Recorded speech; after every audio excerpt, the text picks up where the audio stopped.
Welcome everybody to this meeting of the Governance and Audit Committee on Wednesday the 8th of June. It's just after 2 o'clock.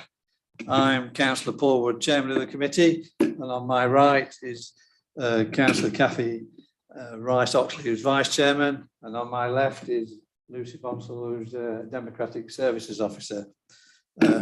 We'll start by apologies for absence, item 1. I think Lucy will read out the apologies, please. Yes, Chairman, we've had apologies from Councillor Richard Dixon-Warren and Councillor Sue Woolley.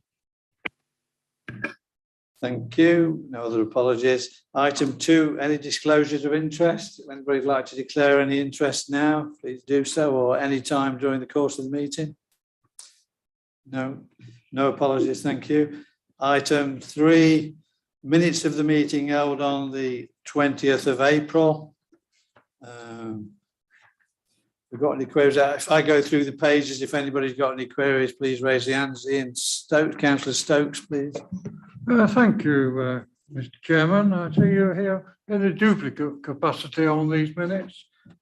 You're down twice. Oh, sorry. Okay. Are there any other queries on the minutes?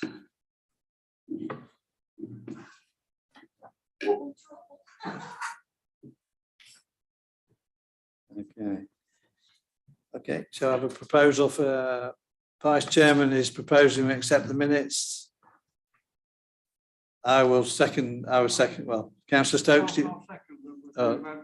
Yeah, with the amendment of you've raised, yeah. Councillor Ian Stokes will second them. All in favour, please raise your hands. Well, you're not here, Laura? No, okay. Actually wasn't here. Okay, thank you.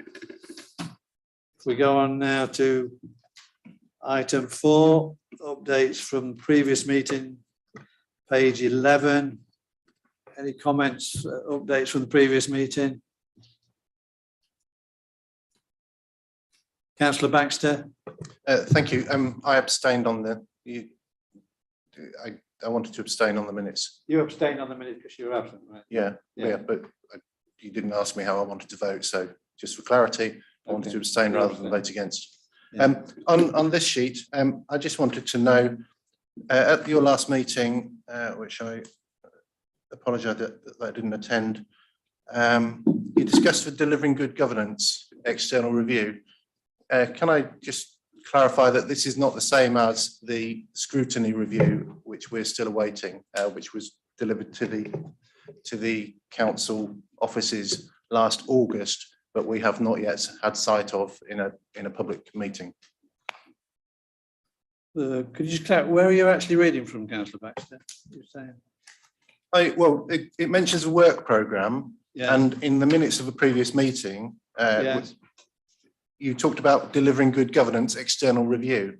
Some people might read this and think that you meant that it refers to the external review taken out at the request of the council concerning our scrutiny arrangements. But I just want to check, it isn't, is it? That scrutiny review is still on hold, awaiting. Yeah, definitely. As far as I'm aware, the scrutiny review is a separate issue. That's what you're getting at. Yeah, I agree with that. Yeah. Thank you. So do we move on then on to item 5? Counter fraud annual report. I think Richard, are you going to lead on this? Yes, Mr. Chairman. Yeah, thank you. So the report in front of you today is the annual report for the last financial year, 21-22, and follows the overarching framework, which was actually updated and approved by this committee in January 22. That framework includes the counter fraud strategy itself, the counter-fraud and anti-corruption policy, the whistleblowing policy, the fraud response plan, and the anti-money laundering policy. So it's all encompassing in terms of all the areas of the armoury, if you like, of the counter-fraud that the council has in place. Just touching on whistleblowing, this committee gets regularly updated on the activities around the whistleblowing route, and this is the configuration of this is that the confidential hotline is managed by the county council on behalf of all the districts. Some councils fully embrace that option and promote it heavily through their own media and through their own website, and some have their own local arrangements and rely less on the counter-fraud whistleblowing arrangement. So that describes and explains some of the discrepancies, if you like, in the volumes that go through, because there's different routes into different councils. This council heavily uses the whistleblowing because it recognises that gives it some independence and impartiality. And Tracy is able to go into a bit more detail of how that works practically if members want to see that. You'll see in terms of comparison, although comparisons aren't particularly meaningful in themselves, but you'll see there is a downward trajectory for South Stephen, 31 previous year down to 20 in the 21-22 year. All of the whistleblowing referrals go straight to Tracy as part of her role, and each one of those are investigated to the fullness of her ability based on the information that's provided and sent to the council. So it is a comprehensive end-to-end process. Members may recall in the framework that was adopted, all the whistleblowing information, investigations and the remits of each of those goes to the Stat Officer Group, which is chaired by the Chief Executive as well. So there's full ownership, if you like, of each of those issues that come through. And the bottom of paragraph 4.5, there's a breakdown of the type of inquiries that will come through. And of course, that in itself explains some of the differences as well, because as a housing authority, you can see that 41% are coming in respect of the housing stock, and clearly some councils such as East Lindsey, Boston don't have housing stock. So again, that goes some way to explain why there are such variations. One of the whistleblowing issues that obviously has had a lot of attention and through the media as well, when it was appropriate to do that, is the fuel theft that took place down at the depot site, and we have updated the committee as much as we were able to along the way. Obviously, we were very mindful of the police investigation and were told by the police not to talk about it in a public setting because it could compromise or prejudice the outcome of that prosecution once the CPS had made that particular decision. But now we're in a position where we can obviously talk about it in fullness and, more importantly, capture the lessons learned on where the internal control framework failures occurred and therefore what mitigations have been put in place. So it's in there in full detail, so you can see the 7 actions that were recommended, and that was done through an independent fraud investigation officer, which is another local authority partnership arrangement that we tapped into to utilise some independence around that, and they work closely with Tracy as part of that investigation. And you'll see there that there was a financial penalty put on the individual who has since had a deferred custodial sentence as well. So it's been suspended custodial sentence. So it's gone through the whole process. So, and you can see the actions that have taken place since then. The other big piece of work that the council participates in is the Lincolnshire County Fraud Partnership. Again, it's hosted by the County Council. All of the authorities of Lincolnshire contribute financially to the partnership, and the partnership oversees and jointly collaborates across all districts to share good practice and share resource around counter-fraud initiatives. The single biggest piece of work that they get involved in is the review of the single person discount, which is obviously a discount that residents can apply for in respect to their council tax liability, which gives them the 25% financial reduction on their council tax liability. That's a self-declaration process. So clearly that in itself is exposed to potential fraud where people could be declaring a discount that's not appropriate. So routinely we'll do a single person discount review across Lincolnshire. Clearly that has financial advantages to all partners, but particularly the county council who are in receipt of nearly 80% of the council tax liability as being the single precepting authority. And that's done by joining up different pieces of information such as credit cards, utility bills, anything that's showing there is more than one occupant in a property, and then it follows it up with more investigation to expose where there may be discounts that have been apply for inappropriately. And you can see in that as well the kind of financial outcomes of that piece of work of £983,000 identified. So that's a key part. We also take part in the National Fraud Initiative, which is a government central piece of work, where again it's around data matches, and it's about where there's discrepancies in information we hold to information that's held on other registers or other documentation and databases, and we're provided with information of where there may be mismatches or discrepancies between the information we hold and the information that's held elsewhere. So that's a proactive piece of work that the council is involved in as part of the NFI initiative.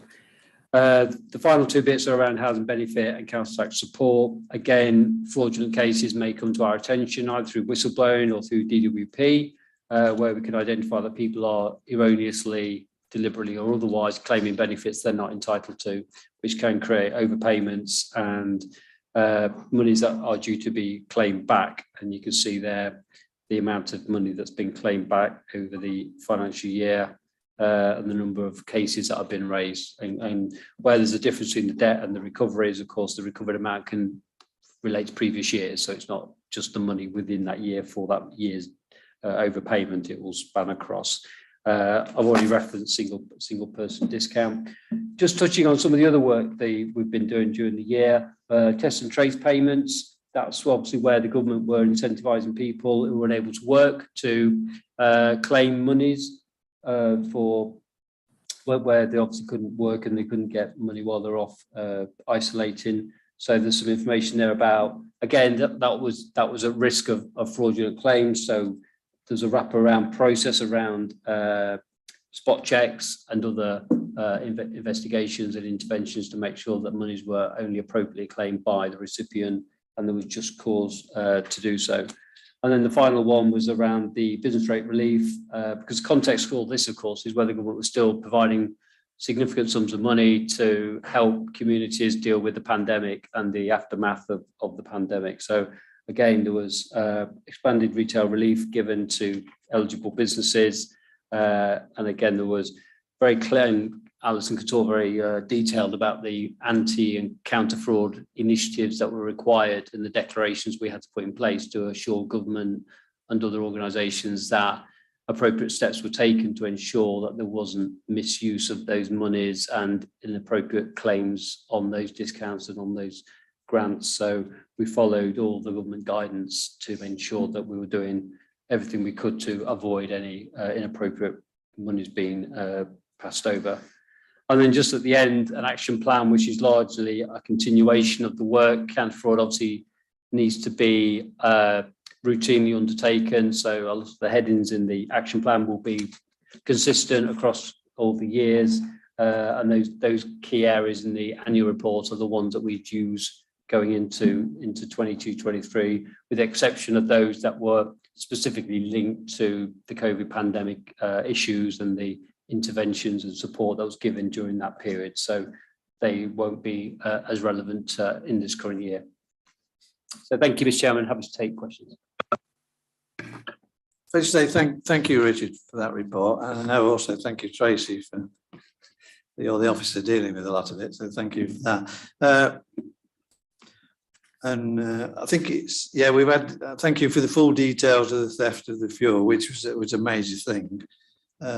I also noticed on the breakdown on page 15, for the breakdown of the categories, it says 41% of them were tenancies. Now, I know we've had some major things like the fuel, but I imagine you also get quite a lot of minor things. I mean, this is a whistleblowing thing, so some of them are very minor and probably insignificant things. So the fact that 41% of them relate to tenancy doesn't mean that there's 41% of major things, does it? Can you give us any details of those? Are they quite minor things relating to tenancies? Obviously, the fuel theft is a major thing. Some benefits ones are quite serious. Are a lot of the basically, I'm asking, are a lot of the tenancy issues fairly minor? I can explain that of all the whistleblowing that's within the charts, there was nothing significant coming out of them. The tenancy ones tended to be around occupancy, and an overlap on the council tax side about if there's multiple tenants, but somebody believes that they're in receipt of single person discount, or it might be behaviour of their neighbours. So there was nothing major coming out of any of these. Vice Chairman. Thanks, Chairman. Yeah, thank you very much for this very comprehensive report. So I note at 2.2, like any organisation, South Kesteven District Council is inherently vulnerable to the risk of fraud and corruption.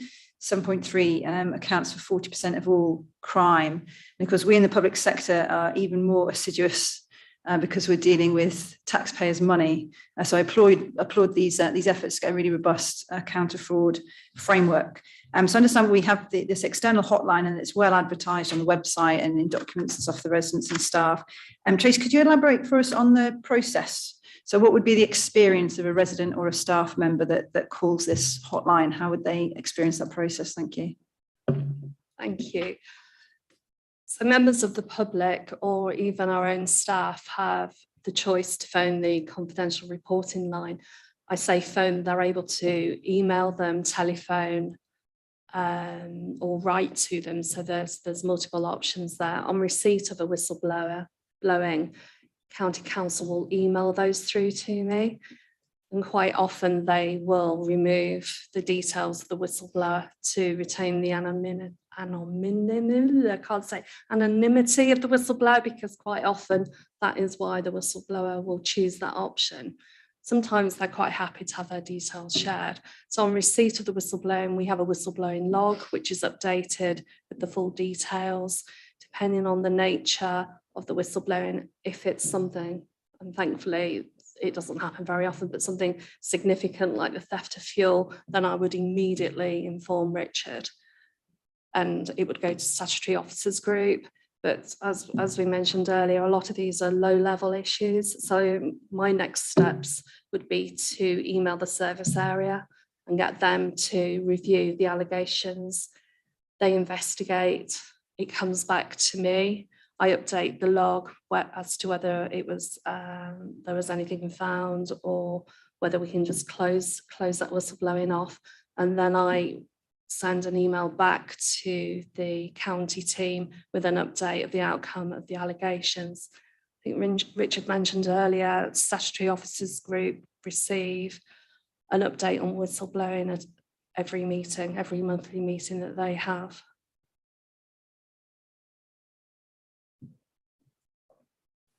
Councillor Stokes, you've got a question, haven't you? So it's 4.12 on the theft of fuel. Can we have it on the action notes that we'd like to know whether that compensation was repaid by the 30th of June? Yeah, currently it hasn't been paid, but clearly, so the date's not yet been reached. But yeah, we'll keep the committee informed on when that's received. Happy with that, Councillor Stokes? Yeah. Yeah. Any more questions? Councillor Baxter? Thank you, Chair. I'm surprised. Thank you for the report. It's very nice. I'm surprised that we haven't found anything in relation to COVID. We've given out hundreds of thousands of pounds very quickly, very efficiently. I'm surprised that there isn't any reference, unless I've missed it, to there is to test and trace support payments and business relief. We don't appear to have found any fraud, which either sounds remarkably honest or shows that we haven't been able to follow anything up. Apologies if I've got that the wrong way round. With regard to whistleblowing, the numbers for whistleblowing, obviously we were one of the highest in the county. I don't know, and I'd appreciate thoughts on whether that's a good thing or a bad thing. It's not a league table you'd particularly want to be high up on, but on the other hand, if like South Holland or East Lindsey, we only got one or none whistleblowing, this is on page 15, we only got one or no whistleblowing allegations, then I think that itself would be cause for concern. If it probably would mean that nobody actually knew there was a whistleblowing policy in place, or that there were other arrangements. But it's not for me to comment on East Lindsey and South Holland. Thirdly, with regard to the fuel, it seems surprising that we didn't notice such a large amount of fuel disappearing. Do we have any kind of fleet management? Do we have any kind of fleet and fuel management process which would show that one car or one vehicle was using significantly more fuel than the others? Because if for no other reason, it would show you that there was a problem with that vehicle mechanically, if not in terms of the theft of it. Or was it fuel for more than one vehicle? If it was fuel for more than one vehicle, then I guess we wouldn't pick that up until the end of the year when overall fuel prices might have gone up. So I'd appreciate clarity over that. But my main point, or my most important point, is why is there no reference in this counter fraud annual report for last year to anything within the housing department? Councillor Charmaine Morgan is quoted in the Stamford Mercury as having spoken about allegations of a potential breach in council housing allocation. And I think some of us know that there has been an issue with, there have been staffing issues in the, I'm choosing my words carefully because I don't want to breach any of the secrecy rules, but some of us are aware that there have been issues with staffing in the housing department. And Councillor Charmaine Morgan has been quoted in the media about allegations of a potential breach in council housing allegations. How come that's not referred to in this report about fraud at SKDC last year? Thank you, Councillor Baxter. Just before I presumably then, Councillor Baxter, on your first question, you happy with the report on the test and trace about, you asked 4 questions. Your first one was about test. Are you happy with that report? Yeah. So it's the other 3 questions really, isn't it? Okay, could I ask Richard or Tracy to comment on this, please? So in terms of responses, I'll also just give an update on the grants around the business support that was given during the period and the guidance that we followed. In respect to the fuel, you'll see one of the actions is very related to the question being asked really, which is action 2, which is about monitoring of excessive consumption. Don't forget that this theft went over a long period of time. So we're not talking about over a 2-week period, there was a significant sum of fuel being taken and nobody spotted it. This was obviously somebody who was taking the fuel out of the system for many months. So it was just hovering below the radar, if you like, of abnormality that wasn't therefore easily identifiable. When the more forensic work was done, it started to clearly show that the consumption miles per gallon that vehicle should be doing and what it was actually doing was out of alignment. So what was happening was the vehicle was being filled up and then being taken to another location and being siphoned off and then sold on in whatever way that was happening. And then it was coming back again to be refueled again. So over that period of time, it became obvious that what we should get out of that vehicle in terms of fuel consumption was out of alignment with the reality. So, I mean, that's all clearly part of the lessons learned. There wasn't good enough monitoring of vehicles to identify that risk. And that's clearly one of the actions that's been introduced. So, yeah, I mean, obviously it shouldn't have happened, but it has happened. But what this report's giving you is a level of assurance to say there are now actions in place. Now, whether they are sufficient enough to eliminate the risk completely, probably there is still some risk there. So it's about making sure they are fit for purpose and appropriate and regularly reviewed. Because clearly in any work environment, there's a level of trust. We trust the people to do the job that they're there to do. And these are reasonable and proportionate responses, we believe, and in conjunction with the fraud investigation officer to eliminate as much as we can that risk. In terms of the housing question, I think Councillor Stokes will take that one, but I'll just refer to Alison on the grants first. Thank you, Mr. Chairman. So for the grants paid during last financial year, all businesses had to submit an application form. They were required to submit evidence that they were still operating. So, for example, utility bills and bank statements. So obviously we could then compare the bank statement information to the account information we'd been provided with to pay the grant into. The information was then assessed. If it was not adequate, we then went back to businesses to ask for further information. Businesses were also required to provide their business rates reference number. This was then compared against the business rate system to ensure that the business was registered for business rates at the date the grant became payable. The government provided a tool called Spotlight for all businesses registered with Companies House, which we could then process through their system and which then produced several columns of statistical information, one of those being whether the company was still operating, whether there was any reasons the grant shouldn't be paid. And the Department for Business, Energy and Industrial Strategy then required us to provide reconciliation information, of which they then send samples back to us, which we're then required to provide all of the information we received from the businesses so they can then assess that the adequate checks were made prior to payments being made to businesses. Thank you, Mr. Chairman. Councillor Stokes. Yes, thank you, Chairman, and also thank you to Councillor Baxter who gave me a heads up on this question. He will have received a response, as will the majority of the other committees members.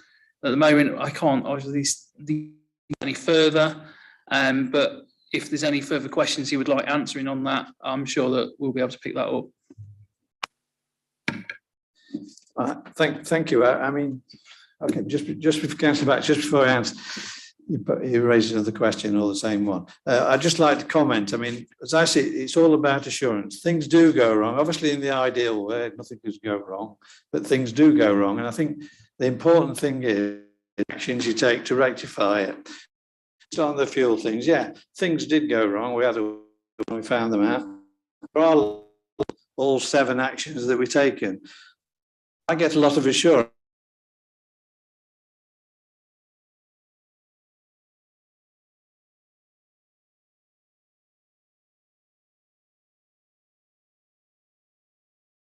And I'm assured by that we are doing the right thing as a committee and a council. On the other things, the housing, I fully accept that things have gone wrong there. A lot of the things aren't related to fraud. Maybe some things are. It's been investigated. And like the fuel thing, when the case has been concluded or what, we'll get a full report back. So, Councillor Baxter, you wanted to raise a further query. Yes. Repeat the question. To repeat the question, we know, or residents know through the media, that there were certainly allegations of wrongdoing within the housing department last year. This is a report about fraud in our council last year. Why is there no mention of it in this report? Just to build on what's been said by Councillor Stokes, to our knowledge, there is only one case that may be a fraudulent issue, which is currently in the hands of the police. And we have been asked, as we said to the committee during the field investigation, we cannot prejudice the outcome of the investigation, and we've been asked by the police not to reference it because it's not yet concluded as a fraudulent issue. It's a suspicion, that's all it is. I can't comment on the media because I've not seen that, so I'm not sure how accurate that comment is. But the issues in the housing in relation to staffing weren't predominantly around fraud. There were a whole host of different reasons around those individual cases that aren't relevant to this subject and relevant to this committee, actually. The one that is of suspicious nature is in the hands of the police, and in the way that we've provided full information on the fuel one, if and when that investigation is concluded, and depending on the findings, we will of course report that back to the committee if it falls within the remit. Yeah, thank you for that, Richard and Councillor Stokes. I mean, I fully accept that. I've raised questions on this as well. There were wrongdoings, but it's not all wrongdoings aren't fraud. There are various things. And like Richard says, one of the cases is under investigation by the police. So I don't think we can do any more about it. If you want to, so I'm quite happy to accept that. And I do want, you're going to know what I'm going to say. I'm going to say I want to move on. But if you've got further information, Councillor Baxter, I'm quite happy to accept it, as long as you're not just repeating the same question. But Councillor Baxter. No, it's if the police have asked us not to include any reference to any allegation or suspicion of fraud with relation to that department, how many other departments have the police given us advice to cover up information within this report? How many other allegations of fraud are there within the local authority relating to fraud, which is under police investigation? Because how would anyone know? How would anyone know by reading this report that anything wrong had gone wrong? Thank goodness that Councillor Charmaine, whoever passed the information to the media, was able to do so, because that's the only way we can find out anything that's going on in this authority. Because it's an allegation, it's not substantiated. We don't speculate in the annual report what may or may not be a fraudulent issue. It's not being proven as a fraudulent issue. The police haven't asked us to cover it up. We've been asked not to comment on it because it could prejudice their investigation. They need time to investigate it. Their findings may be there is no case. It's not appropriate to speculate in an annual report what may or may not be the outcome. Well, thank you, Richard. Councillor Ian Stokes, do you want to come in? With the recommendations on page 13, get this finished. Thank you, Councillor. I'm happy to. I think we've got to move on with that. We've had enough about it. We know what's going off. I'm quite happy to second that.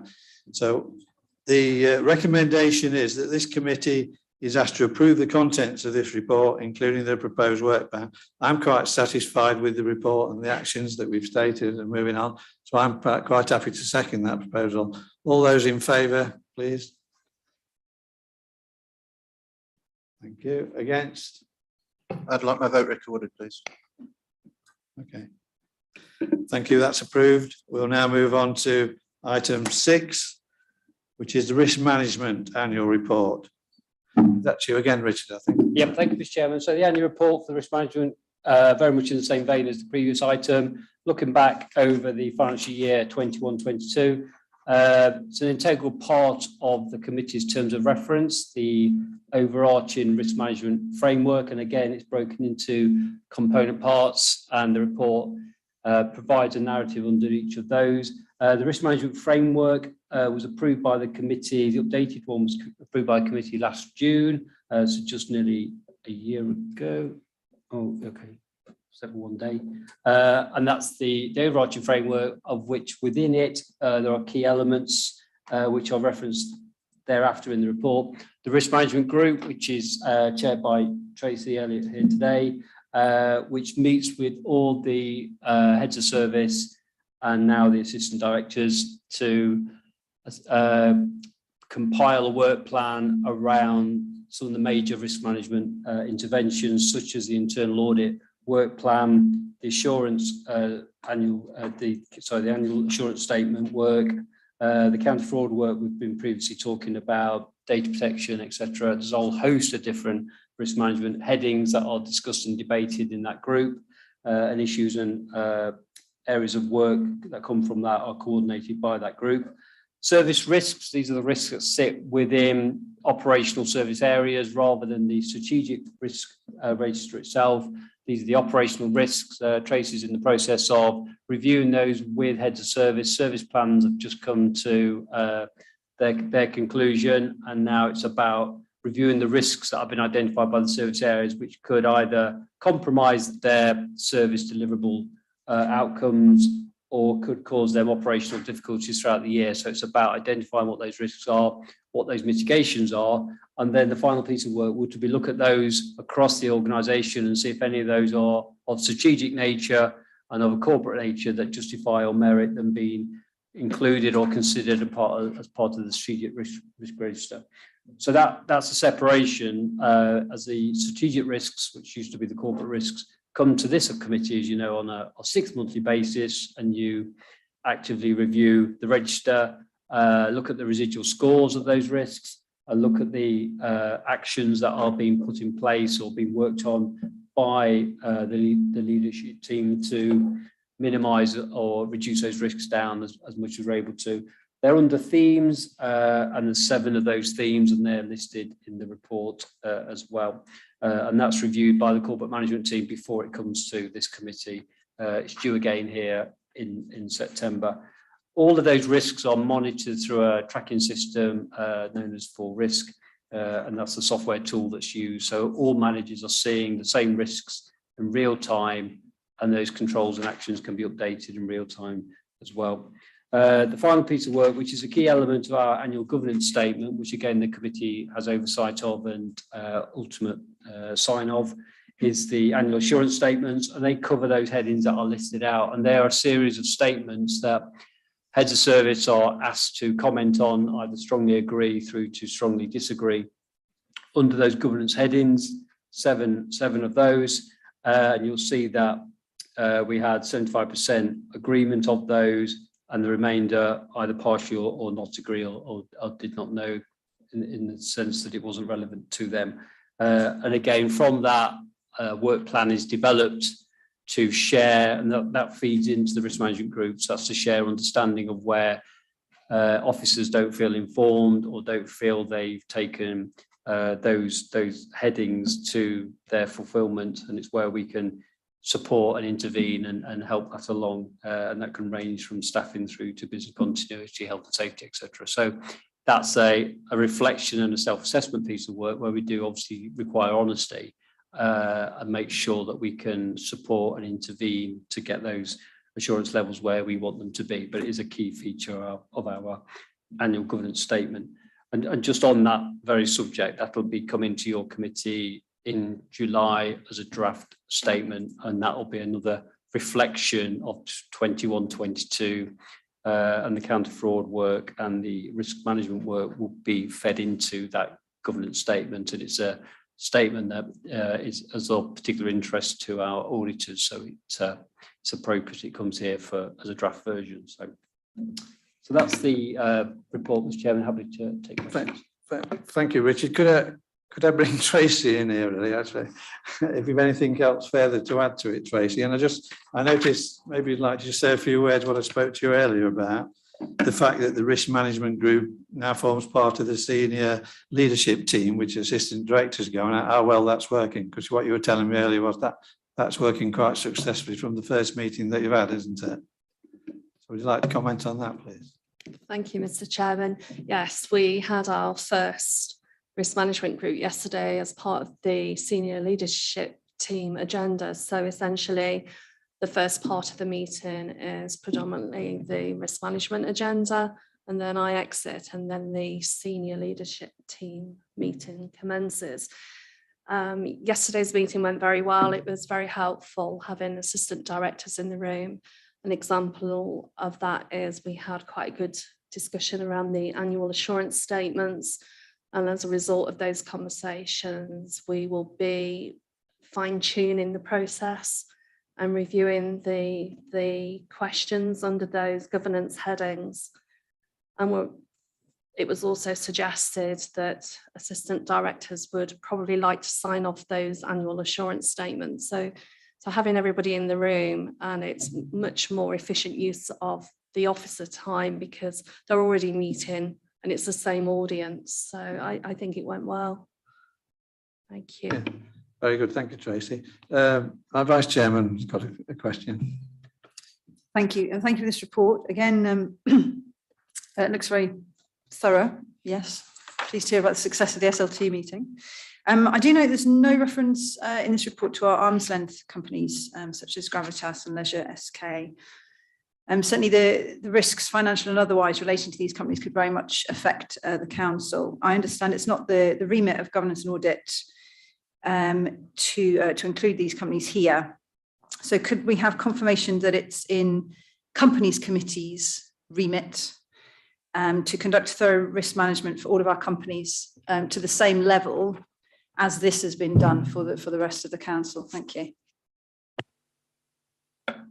So companies committee are effectively the shareholders of those companies. So they're the eyes and ears of the council to hold the companies to account, to approve their business plans, to monitor their outputs and outcomes, to consider their financial proposals for the following financial year, and to performance manage those companies. So yes, it's entirely appropriate that within the remit of the companies committee, they should also have a full awareness and understanding of the risk register and the risk assessment, if you like, of the company's environments in which they're trading. So clearly Environmental SK, I imagine, would have some challenges around fuel price increases, around retention and recruitment of staffing, around the pressures on real living wage.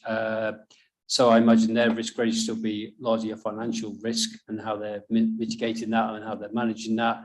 And not dissimilar for Leisure SK, it will be around increasing utility prices and the pressure on running those centres, particularly around electricity and fuel for the wet side of the pools, etc. So those I would expect to be heavily discussed at the boards of those companies, and it would be appropriate for companies committee to seek assurance from the companies when they present their updated business plans to the committee that they are probed further on those risks they're exposed to and what their mitigations are. So that's where that conversation would take place.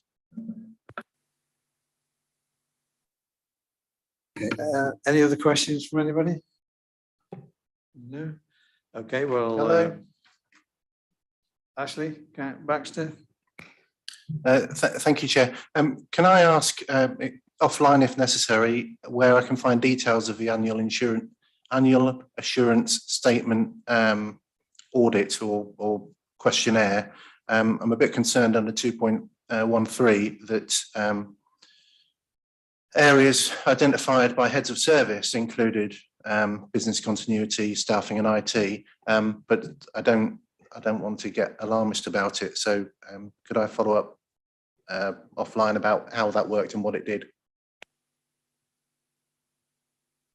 Richard's looking now.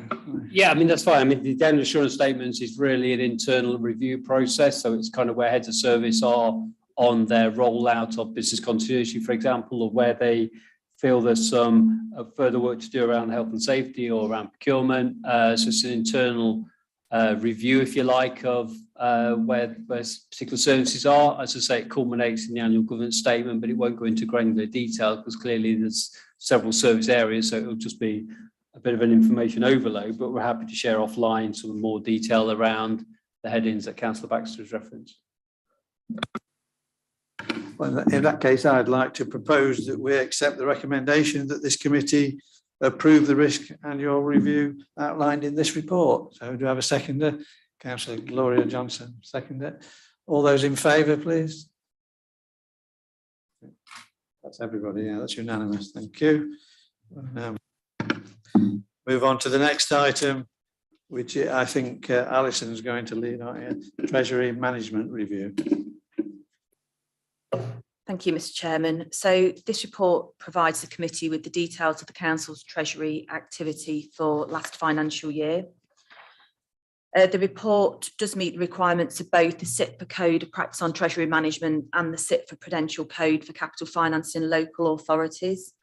Members will recall that the annual Treasury strategy was approved by Council on the 1st of March 2021, and then a mid-year Treasury update report was approved by this committee on the 26th of January 2022, and then this is the final report of the year which meets the reporting requirements of SIPFA. The table in paragraph 2.3 on page 31 provides a summary of the Council's Treasury position as at the 31st of March. So the Council had fixed rate debt of £89.4 million at 31st March 2022, of which £3.2 million of this is repayable within the next 12 months. and we had total investments of £89.6 million, of which £65 million were fixed rate investments and £24.6 million were variable rate investments. Members will note that the amount invested in variable rate investments has reduced over the last 12 months. This was due to interest rates on notice accounts being inferior to those on fixed rate investments. So when we're investing monies, we will review the rates that are available, because what we want to do is maximise the rate of return whilst also taking into consideration the risk of investments and the liquidity position. And we only ever invest with counterparties that are recommended by Link, our Treasury advisors. If we now move to paragraph 2.7, as members are aware, the council does have a £3 million investment with the CCLA Property Fund, which invests in property. So the value of this investment can fluctuate. So when we entered into this investment, we did view it as a long-term investment so that we were able to manage the risks of the fluctuations. And I'm pleased to report that the value of the investment had increased to £3.2 million at the 31st of March, compared to £2.7 million at the 31st of March 2021. The value had been impacted by COVID, but obviously pleased to report that that's recovered by £500,000 over the last 12 months. The primary reason we invested in this fund was for the quarterly dividend payment, of which we received £104,000 in 2021, which is an approximate return of 3.5% on the investment, which is significantly higher than the rates we're achieving on our other investments, which are approximately around, well, anything between 0.5% and 1% currently. The graphs in paragraph 2.9 detail the duration of investments and the counterparties that we placed investments with as at the 31st of March. So the first table details the counterparties we'd invested with, and these were all within the approved limits of the Treasury Management Strategy and also with counterparties approved by our Treasury advisors. And the second graph details the duration of investments, which are spread over a number of periods so that we can ensure we can achieve a maximum return whilst also meeting cash flow demands. Our Treasury advisors provide benchmarking information which compares the weighted average rate of return and the weighted average rate of risk that we're achieving against other district councils within the comparative group. So the table in paragraph 2.11 details at a Q4, the council were achieving a 0.79% average rate of return when compared with other districts who were achieving a 0.54% rate of return. I must apologise, there is an error in paragraph 2.12. It should refer to Appendix A, not Appendix 1. Appendix A provides the actual performance against the prudential and Treasury indicators that were set as part of the Treasury strategy, which I'm happy to obviously take questions on following the presentation of this report. Paragraph 2.13 provides information regarding the outlook for 22-23. This has been provided by Link, the Treasury advisors. Obviously the outlook does continue to remain uncertain. For example, base rate is increasing more quickly than anticipated, which we would expect to be reflected in the interest rates on investments. So what we'll take into consideration when we are placing investments, we may choose not to do it for longer periods of time because obviously we'd want to wait and benefit from any increase in the interest rates on investments. So to summarise, all of the investments we've placed this year have been repaid. They've been repaid on the dates that were agreed. All of our cash liquidity requirements have been met throughout the year. Investment income levels have exceeded the budget as investment levels were higher than originally estimated, and also rates were slightly higher than originally estimated. And performance indicators have been achieved throughout the year. So thank you, Mr. Chairman. I'm now happy to take any questions. Well, first of all, thank you, Alison and Richard, because I do think it's an important, you're dealing with large sums of money here. So it is vital that we get it right. And I know you do get it right. So sort of well done on that score. I also know from speaking to you earlier, you have regular meetings to review these things, don't you? Which I think is essential as well, particularly in these turbulent times. So it's a question of having confidence in you, and I've got confidence in you.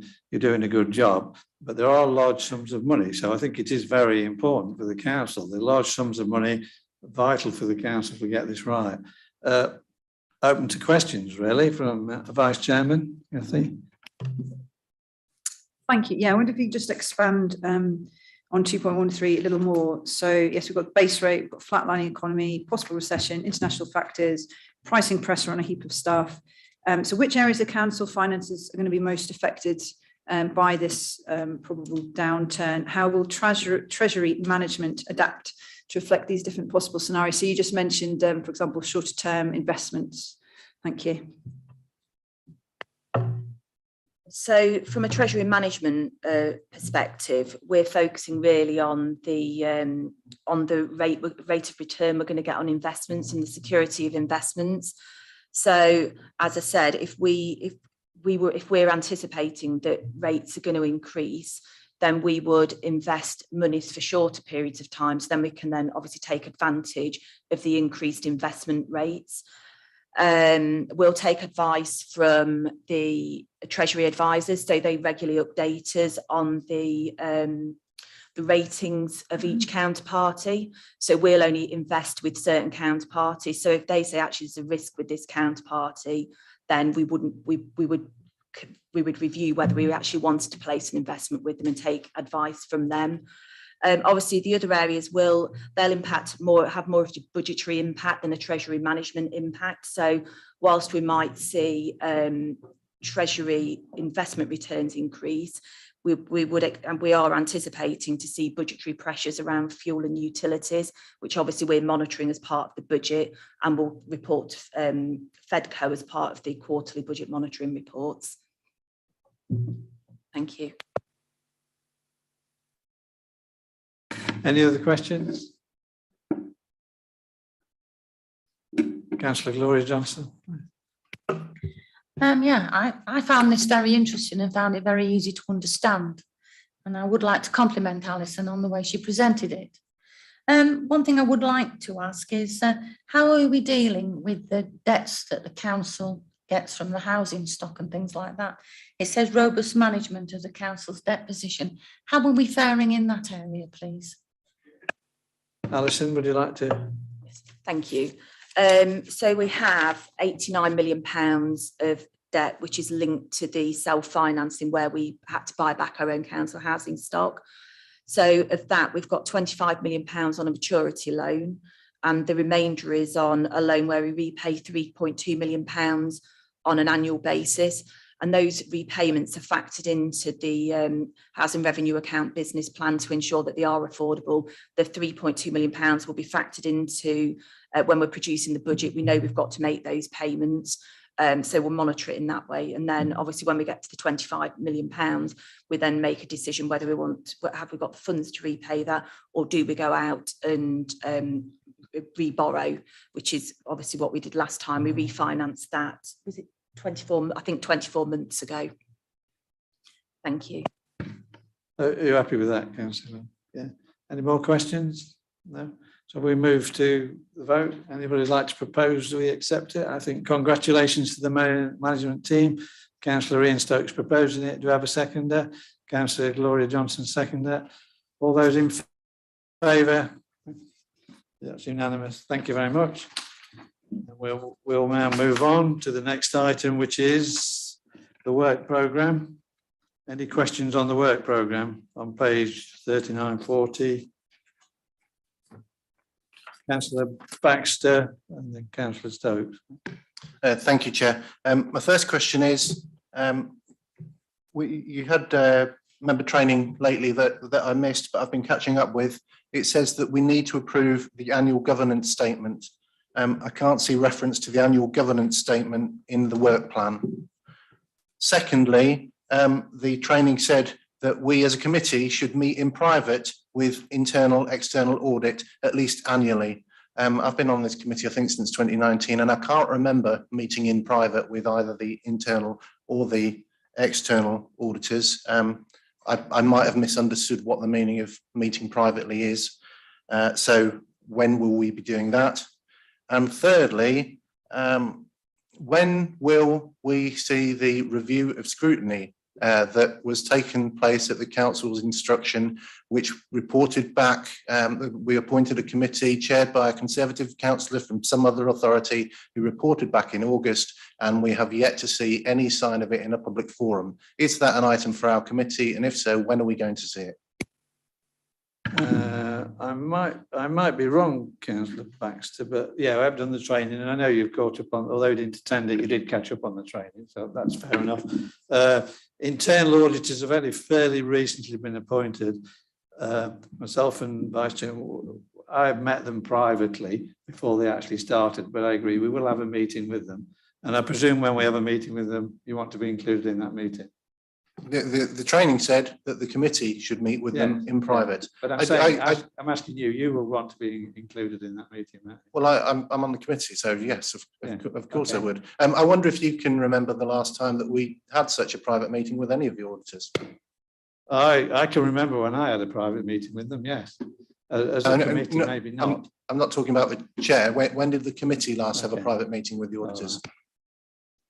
Okay. So if I could just Richard? add, yeah, so in terms of the work plan, I think it needs some more work to plot it out. If you recall at the annual meeting of council, the annual report from this committee was presented, as was the work plan for the following year, which obviously starts from today. So I think this work plan needs to be updated to reflect that work plan, which does specifically reference the annual governance statement. I think I did refer to it when I presented the counter fraud and the risk management reports. So it is coming to this committee as draft because it's a key element. It will come also as part of the draft statement of accounts as well.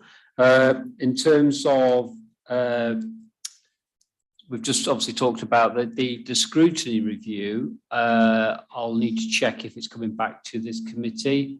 That will be under the jurisdiction of the monitoring officer and the deputy monitoring officer. So I'm not sure when that is due to come back and if indeed it is coming back here, but we can get a response back out to the committee at that point. So I think that's everything.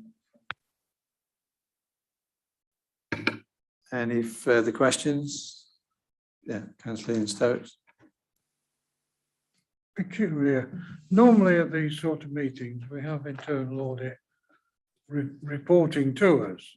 Now, there's no saying on the schedule when they're going to report to us in the future and what their plans are.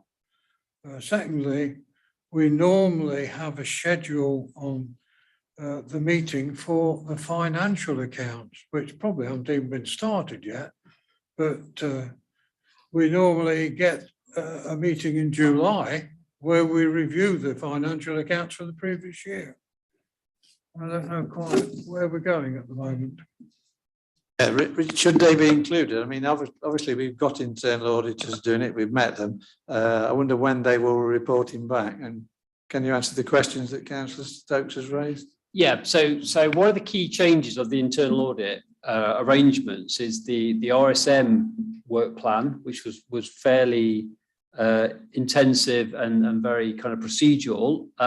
We were able to align their audit findings along with the committee. The new internal audit arrangement, and those at county will be more familiar with this, are more wide ranging in terms of the scope, but thereby less of them. So the actual audit plan started literally, this starts in 2 weeks. And there's a mid-year review. If you remember, we said we'd come back in September and the internal auditors would review the work plan they'd undertaken at that point, and then the committee would have a view as to what would be on the remainder of the year. So there's going to be less reports, but they're going to be broader in their context. So it's a bit of an alignment the committee will have to move into, which will be less reports. So we won't expect to see the auditors here as frequently as we saw the previous auditors, and that's because their working model is different to the one we've seen before. Just in terms of the accounts, I can assure Councillor Stokes the accounts have almost been finished. The statutory deadline was the 31st of May, and we're about a week from that in terms of where we've got to. Sorry, 31st of June, July is the statutory deadline. We take, only for 1 year though, we've taken an internal decision to try and meet it the 31st of May because that becomes the new deadline, and we're just about a week behind from where we should be. So they'll be coming to this committee as draft on the 20th of July. As I referenced previously, I don't think this work plan is a reflection really of the one that was approved by council. So we can get that updated. So you'll see when the accounts will come to you, they'll come in 20th of July, and then they'll come after they've been audited, which we don't expect to be until the end of November. So Richard, we'll have a revised work plan which includes the accounts, and also will it include when internal audit are coming to report back to us?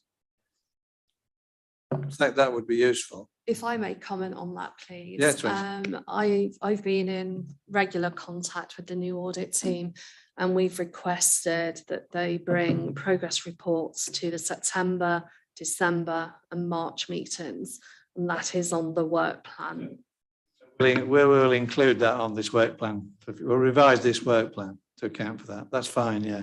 Okay, then. So do we actually, taking those amendments into consideration, do we approve the work plan for the future? Or a proposer, please? Councillor Ian Stokes. Vice Chairman, second it. All those in favour with approving the work plan with the amendments? Yeah.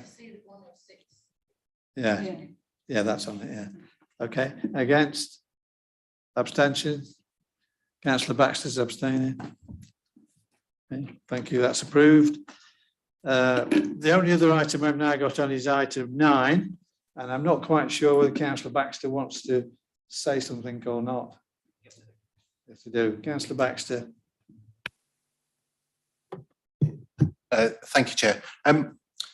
It's been explained to me that I have a choice of either making an apology or facing a long and expensive process of censure, which could potentially prevent me from doing my job as a councillor. So I have reflected on my options. At the meeting of the 16th of March of this committee, the Governance and Audit Committee, I was surprised to see Councillor John Cottier, and I drew your attention and the committee's attention to his presence. Councillor Cottier had not attended any council meeting, nor had sent any apologies for 5.5 months. I pointed out that by attending the Governance and Audit Committee of the 16th of March, he had saved the authority from a by-election. You told me that my comments in relation to Councillor Cottier's attendance were irrelevant to the meeting, after which I said, not as irrelevant as Councillor Cottier. I only meant to draw, in raising the issue in the first place, I only meant to draw attention to Councillor Cottier's attendance record, including his unexpected attendance at Governance and Audit on the 16th of March. But I understand that people have taken offence by my use of the word irrelevant and have taken it to be disrespectful to Councillor Cottier. It was not my intention to insult Councillor Cottier, and I unreservedly apologise for any offence caused by anyone. Sorry, I unreservedly apologise for any offence caused to anyone by my comment. Thank you. Thank you, Councillor Baxter. I think that draws the meeting to a conclusion. So thank you very much.